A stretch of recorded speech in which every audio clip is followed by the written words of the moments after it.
নজর রাখবো পরবর্তী সংবাদে। দুর্গাপুজো এসে গেছে এবং এই দুর্গাপুজোর প্রাককালে ভেজাল ঘি উদ্ধার করা হয়েছে। 1-2 কেজি নয়, প্রায় 375 কেজি ঘি উদ্ধার করা হয়েছে, তাও আবার মমতার রাজ্যে।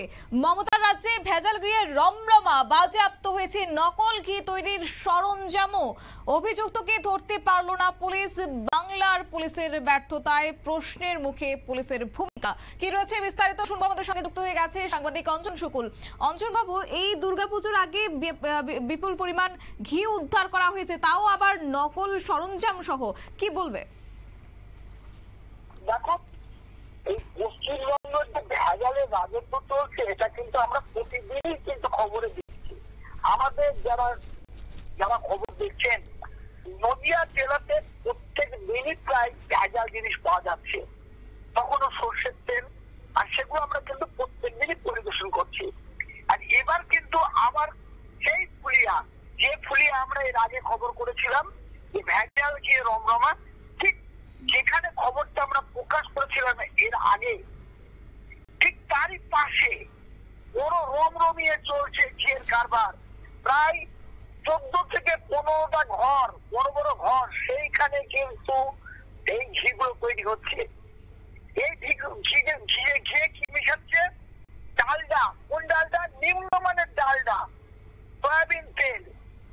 পাশাপাশি তোমাকে বলে রাখা ভালো, এই ঘিয়ের মধ্যে কিন্তু আলু, অর্থাৎ পচা আলু কিন্তু মেশানো হচ্ছে, এবং ঘিটা যাতে ভালো গন্ধ হয় সেই জন্য কেমিক্যাল মেশানো হচ্ছে।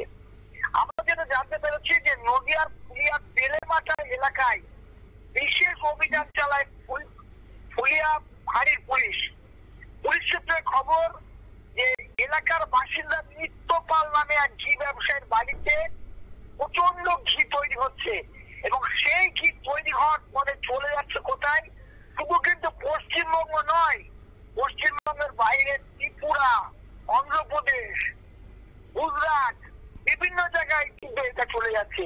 যাওয়ার সময় কিন্তু তারা বিভিন্ন কোম্পানি, অর্থাৎ দামি কোম্পানির লেবেল কিন্তু লাগাচ্ছে, সেইখানে কিন্তু ঘিগুলো পাচার হচ্ছে। আমরা যেটা আরো জানতে পেরেছি যে এত বড় কারখানা চলছে, পুলিশ যে জানতো না সেটা নয়, কিন্তু পুলিশ কিন্তু জানতো। পুলিশের প্রত্যক্ষ এবং পরোক্ষভাবে কিন্তু মদত রয়েছে। তাই যদি না হতো, এত বড় কারখানায় যখন পুলিশ তল্লাশি চালালো, সেখানে একজন কর্মচারীকে গ্রেপ্তার করতে পারলো না, মালিককে গ্রেপ্তার করতে পারলো না। বলা যেতেই পারে কানা ভোজা শোনা যাচ্ছে। গ্রামের যে সমস্ত বাসিন্দারা তারা বলছে পুলিশের মদতেই কিন্তু সেই মালিক সরে যেতে বাধ্য হয়েছে, অর্থাৎ পুলিশই কিন্তু তাকে সরিয়ে দিয়েছে। যখন আমরা পুলিশের সামনে মুখোমুখি হয়েছিলাম, পুলিশকে জানতে চেয়েছিলাম যে এত বড় কারখানা, মোট হচ্ছে প্রায় 192 টিন এই ভেজাল ঘি উদ্ধার হয়েছে, মানে বিভিন্ন সরঞ্জাম দিয়ে, তার মধ্যে 375 কেজি কিন্তু ঘি। তাহলে এই ঘিগুলো কোথায় যাচ্ছে? বিভিন্ন পুলিশ বলেছে যে তারা জানতে পেরেছে এবং তাদের কাছে খবর ছিল।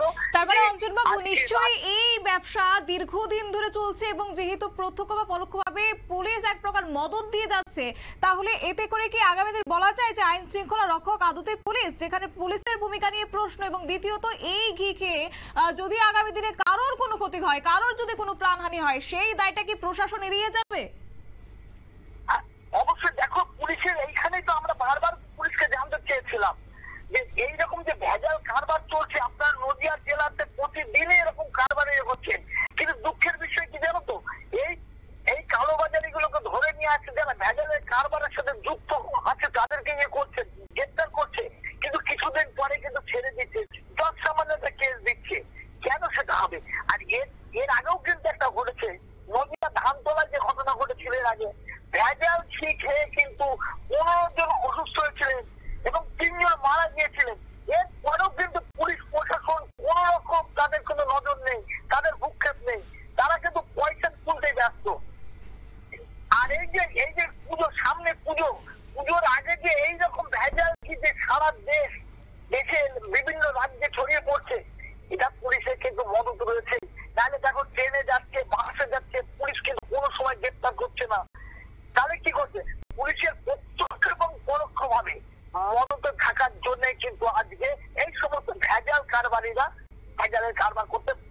মানে সাহস পাচ্ছি। একেবারেই অঞ্জনবাবু, অসংখ্য ধন্যবাদ আপনাকে সময় দেওয়ার জন্য। আমাদের সঙ্গে ছিল বিশিষ্ট সাংবাদিক অঞ্জন শকুল, বিস্তারিত বিষয় তুলে ধরেছেন। তবে পুলিশের ভূমিকা আবারও প্রশ্নের মুখে। বাংলার সেই রক্ষক ভূমিকা এক প্রকার অভিযোগ এবং পাশাপাশি যে সমস্ত বিষয়গুলো উঠে আসছে তাতে করে আইন শৃঙ্খলা রক্ষকে যদি এই ধরনের ভূমিকা অবতীর্ণ হন তাহলে সাধারণ মানুষের আদতে নিরাপত্তা কোথায় সেই নিয়ে তো প্রশ্ন থেকেই যাচ্ছে। নিয়ে নিচ্ছি ছোট্ট একটি বিজ্ঞাপন বিরতির সঙ্গে থাকুন।